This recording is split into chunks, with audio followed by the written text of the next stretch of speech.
Kwentong Filipino, kwentong OFW, makaka-relate ka dito. Kapag guys, nag-upload ako tungkol sa mga worries at pressure ng mga Pilipino.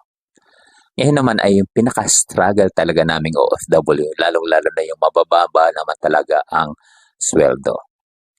At dahil nga sa mababa ang sahod ko noon at wala naman talaga akong ipon, nahihiya ako lumabas para kumustahin yung mga kamag-anakan namin na wala man lang ako maiabot na Jergens o kaya ng Galaxy o Toblerone kasi yun ang pinakamadali naming makita sa bakala o kaya sa grocery.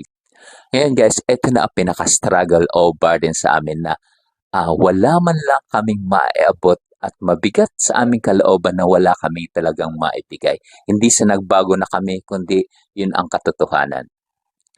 Kaya sa halip na lumabas kami, we decided na mag-stay na lang sa bahay. Kaya huwag kayong magtaka guys kung may mga narinig kayong hindi nagpapakita, hindi lumalabas at nakikita nyo nasa airport na, nag-flex na o nag-post na sa FB. Yun pala, nakauwi na ng Canada, nakauwi na ng US, nakabalik na ng Saudi Arabia. Kaya yun guys, yun ang isa sa dahilan kung bakit di lumalabas ang isang OFW.